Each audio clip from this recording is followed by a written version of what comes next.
বন্ধুরা আসসালামু আলাইকুম। আপনাদের সামনে হাজির হয়েছি।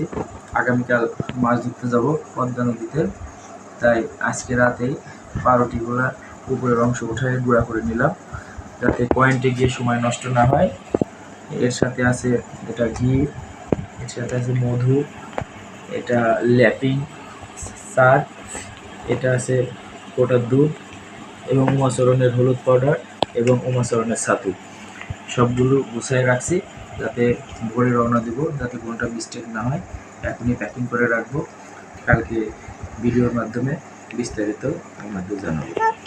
আসসালামু আলাইকুম প্রিয় অ্যাংলার বন্ধুরা, আমরা আসছিলাম পদ্মা নদী অর্থাৎ চর হঠাৎপাড়া।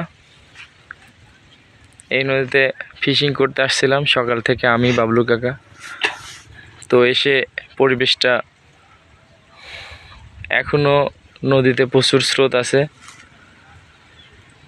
এবং পানি অনেক ঘোলা, মাছেরও কোনো ওয়াশ নাই।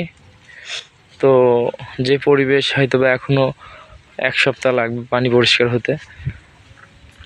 আপনারা যারা ফিশিং করতে চান চর হঠাৎপাড়া পদ্মা নদীতে, তো আপনারা 5-7 দিন পর থেকে আসা শুরু করবেন। এখন আসলে মাছ হবে না, অযথায় কষ্ট করে আসা হবে।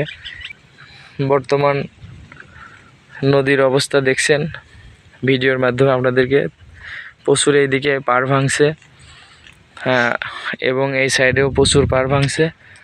এই জায়গায় নতুন পাড় ভাঙার কারণে হয়তো বা মাছের পরিমাণটা এখানে কম। এখন স্রোত থামলে, পানি পরিষ্কার হলে কি হয় এটা পরে আপনাদেরকে ভিডিওর মাধ্যমে জানাবো।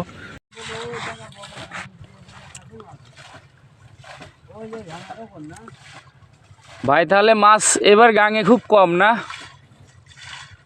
বড় ভাই?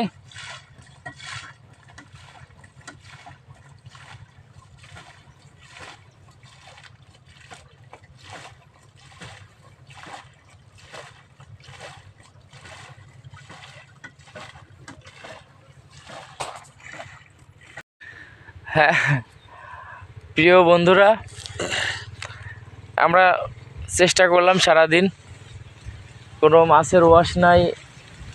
মাছের যে পরিবেশ, পানির প্রচুর পরিমাণে ঘোলা, এখনও অনেক স্রোত আছে।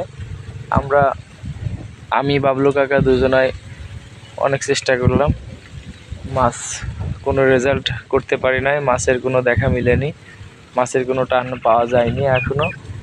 তো অতএব আমরা আজকে এখানেই শেষ করে বাসায় চলে যাচ্ছি। তো পরবর্তীতে নতুন ভিডিও নিয়ে আপনাদের সামনে হাজির হব। এই বলে আমি এবং বাবলু কাকা সবাইকে শুভেচ্ছা জানিয়ে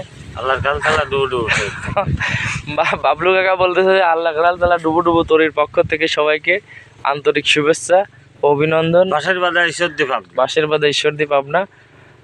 এই বলে আমাদের কথা শেষ করছি। আল্লাহ হাফেজ, আবার দেখা হবে পদ্মার চরে।